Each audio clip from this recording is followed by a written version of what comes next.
the smartest guy with a bow tie in Chattanooga, the blogger with the biggest pen, blogger at Nuganomics.com. Make sure you go there today. There's a very hot story about a long delay in a DUI case involving someone I call a police insider. Now, that may be saying too much, but that is how I describe Justin Whaley, a man who's been in the military, a war veteran, and serving police and THP type people, deputies in his shooting range business. And there are charges pending against him a month after a man was killed in a wrong way DUI case in Saudi Daisy. So that's the story at Nuganomics.com, where we seem to be covering a lot on law.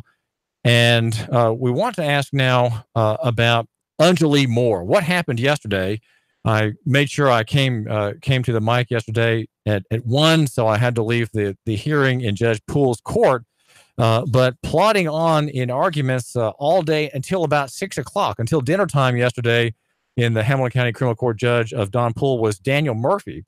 And he has been retained by a private group. His supporters are at Concerned Citizens for Justice, the group here in Chattanooga that was founded after the death in police custody of Wade E. Suttles. And Daniel Murphy, tell my listener, we're going to have you here for a few minutes. Tell my listener what it was you were arguing yesterday. And then if we have time, let's get into the question about phone records and Unjolee Moore. Where was he? What did the phone records say? First of all, why were you here in town yesterday on his behalf, Daniel Murphy? Well, I was here yesterday because I was arguing a post-conviction relief motion. And basically what that means is I have to prove that Mr. Moore's trial attorney, Garth Bass, as well as his appellate attorney, Brandon Ralston, that they were ineffective. Basically, that they did not do the quality of job that being on the case entitles. See, everyone has a right to affect your representation. You got to have a good lawyer who's going to look at all the issues, who's going to be able to apply the law, and just do a good job for the client. And my argument was basically that Garth Bass and Brandon Ralston, and they're good gentlemen, by the way, that I'm not disparaging them in any means, but in this case, they weren't up to the task. Mr. Bass in particular, he had key evidence that he did not present at trial.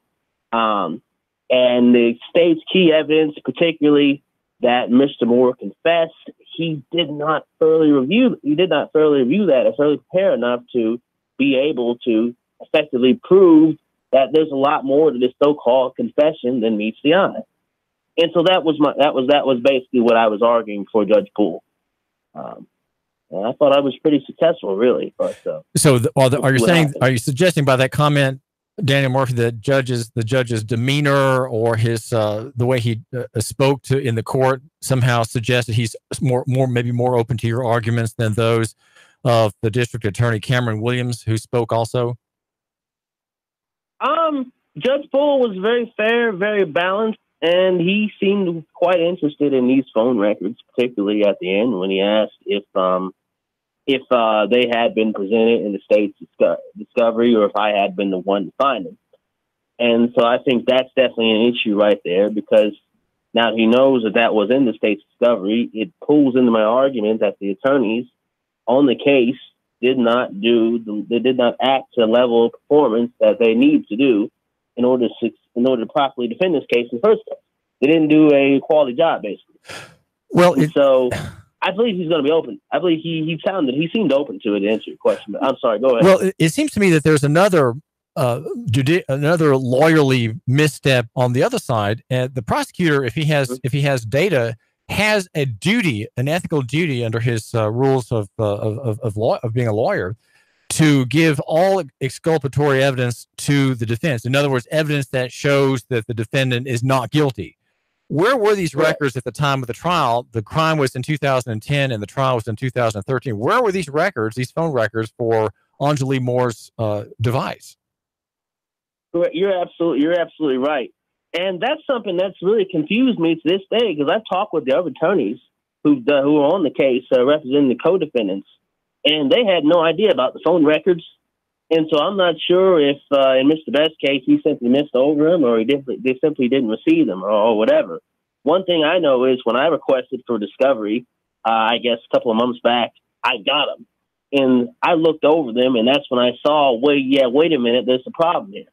And Detective Winger, the key detective on the case, he mentioned the phone records during the trial and saying that that's how he was able to put Mr. Moore in the scene. So I basically wanted to see if that was the case. And sure enough, we have ourselves clear-cut evidence of my client's innocence.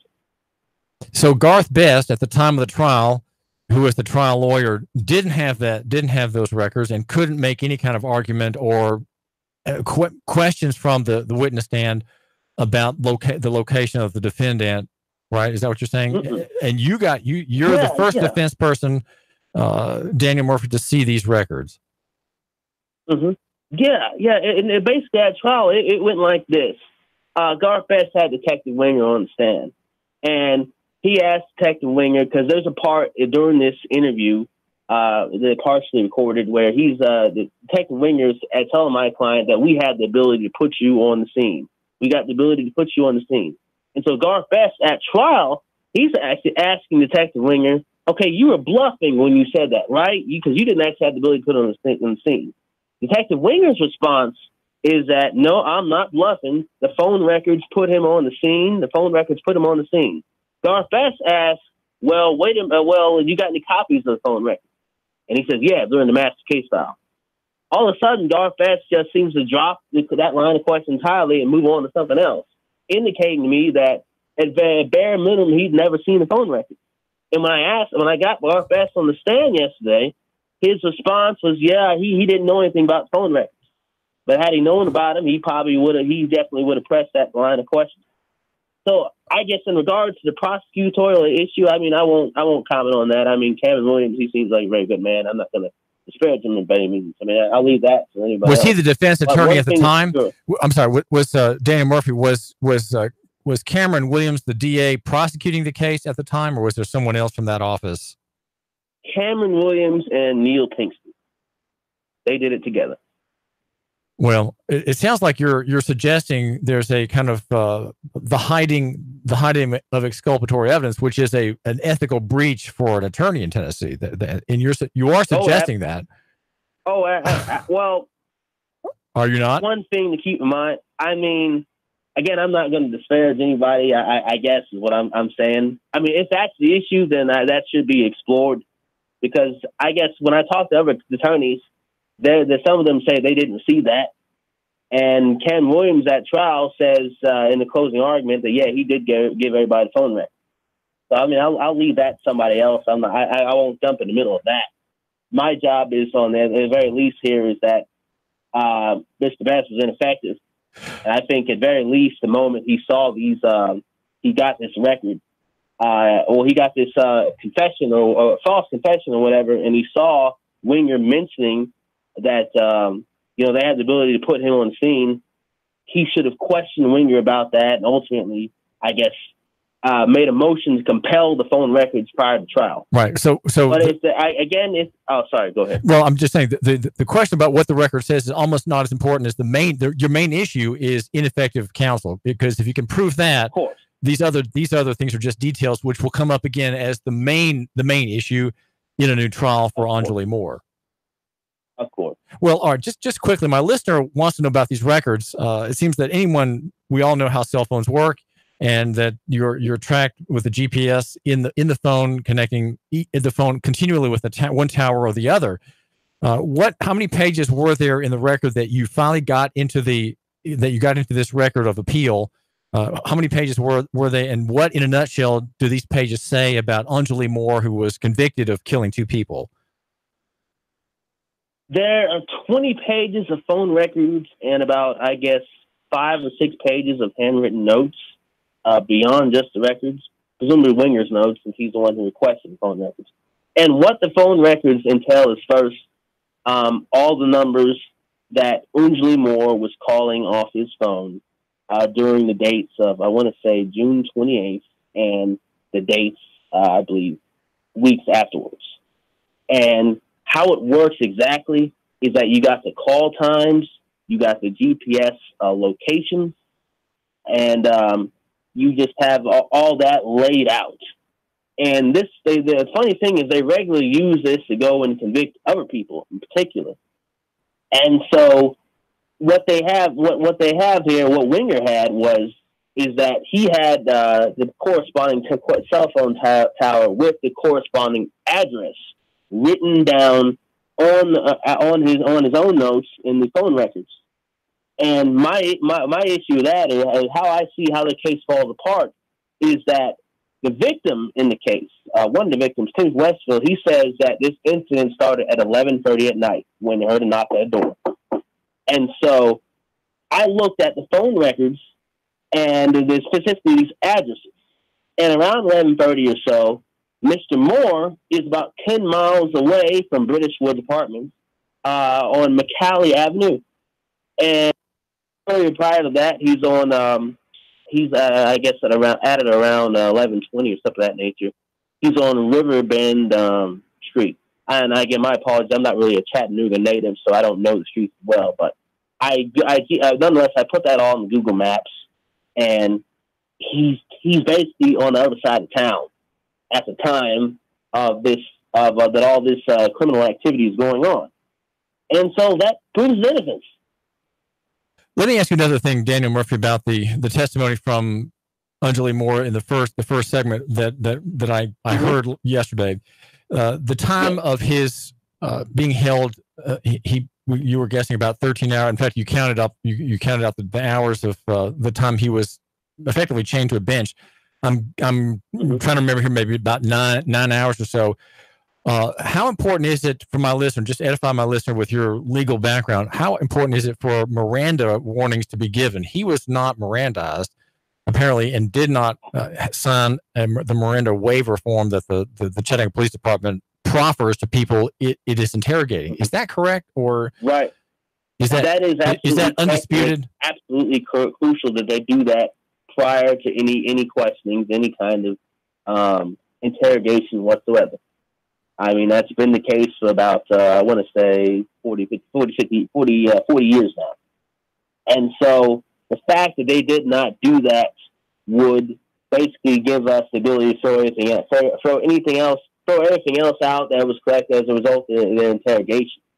And the thing you have to keep in mind here is that they, in every other witness interview, and I submitted all the evidence. I'm not sure if you were there at the time, but every other witness interview they had on the case, just about every other one, the rights were read, and Mr. Winger took the time to record them being read, basically saying, you understand that you were here knowing and voluntarily, you were assigned this rights waiver form, you are answering these questions freely. That was the case for every witness but my client. And so the question is, why couldn't Detective Winger take the time to record that? And the answer is because he didn't give us right. I didn't say that again. His story. Can you repeat that? The answer is because, I'm sorry. Just repeat what you were saying. I missed what you said. I'm sorry.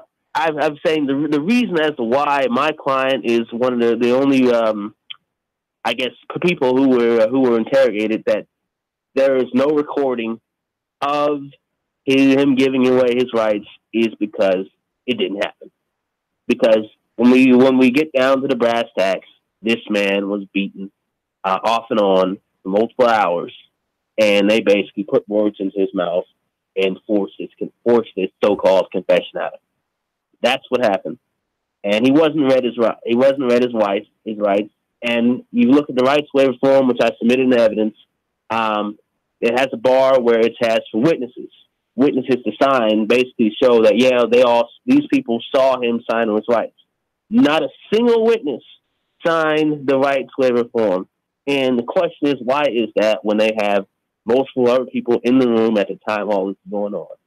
And the more you just look at the facts and circumstances surrounding this so-called confession, it was a false confession, and it was a confession that was coerced. Well, doesn't the exclusionary rule allow the defense attorney at the time, Garth Best, to say, well, Your Honor, all this has to be excluded because Miranda wasn't read? How come was the exclusionary rule argument made by by Garth Best at the time, and how come it was entered into the evidence and made it look bad for Unjolee Moore? Again, I think we got a couple issues with Mr. Best. I mean, I was cross-examining him on the stand about it, and his position was that, yeah, he did file motions to suppress in this matter, and that he didn't actually receive the recording until about a week before trial. He wouldn't give an exact time. There was some ambiguity there, but nonetheless, it was shortly before trial. And so what I think happened was that he simply didn't have enough time to really go over all this with Mr. Moore and iron out all the facts and details. That's my theory, and I really pressed him on that, and he did admit that he would have done things differently. In hindsight, because he did this case back, I guess, what was it, 8 years? No, not 8 years ago. It happened in 2000, 5 years ago. 5 years ago. And so he really chalked a lot of it up to just inexperience as far as things he didn't do but could have done on the case. So, yeah, you're right. He could have done that, but I guess maybe he was in over his head. I mean, it's just that he made a lot of mistakes. This is David Toulis, and we're talking with Daniel Murphy in Nashville. He is an attorney. He's a young man, 29 years old, as a graduate of UT School of Law, and has done many post-conviction cases. And many of these cases, Daniel Murphy, are assigned to attorneys, but here you are engaged by people, including the Concerned Citizens for Justice here in Chattanooga. And you, my listener, we are at 92.7 FM, and this is David Toulis, Nooga Radio, brought to you by Nooganomics.com. And the call number to call in is 800-8949. That's 800-8949. And so your main appeal, Daniel Murphy, attorney, is that that Unjolee Moore had ineffective counsel. And what about how did you hammer the state's case on DNA, the absence of DNA evidence placing him at the crime? How serious is that, or should that have been, to the state's case in 2013? That's very, very serious, because what they did was they did test numerous exhibits, the car, steering wheel, I guess, multiple items around the scene, testing for DNA. And in this case, I was pressing Mr. Best about that, asking why he didn't do any follow-up DNA tests, because all that came back as inconclusive. All but one item, and I'll get to that item in a second. I'll explain the significance here. But all but one item was inconclusive. In particular, the idea here is that Mr. Moore was the getaway driver. So you'd think you'd find some DNA of his on the steering wheel. Now, it's always possible that you won't find it. They'll get inconclusive results. But my issue with Mr. Best is it was inconclusive, but if his idea is that Mr. Moore wasn't the driver, why doesn't he do independent testing himself in order to determine whether he could find the real getaway driver? And again, he talked it up to inexperience, so that's just something, he didn't consider at the time. Now, there was one item in particular which had Mr. Moore's DNA on it, and it was a black facial mask. And the idea of that, according to the state's theory, is that on the scene, I believe Timothy Westville, he witnessed the perpetrators wearing bluish, blackish facial coverings to kind of mask themselves. And I guess the state's idea is that, well, since we found this mask in Mr. Moore's girlfriend's car, and since the car she drives is similar to the car that was described in the getaway, that proves it's him. Problem is that we have credible testimony showing that Mr. Moore would use a mask regularly to cut the grass down at the local church as a means of, I guess, protecting his allergies. So it's really a non-starter that his DNA is found there. But outside of that, his DNA, there was no trace of his DNA anywhere. And I feel that's definitely something they should have pushed more in their closing argument. But, given that they didn't really have a lot of time to prepare, they did what they could do. It's just they could have done a lot more. Now, if nothing happens in your appeal, Daniel Murphy, attorney from Nashville, and you cannot persuade Judge Don Poole, what is the sentence that Unjolee Moore is facing? How long will he be in under the sentence of the judge and jury at the time, and what is the prospect of parole as things stand now? prospect of parole is until 2069, and so that's a long time from now.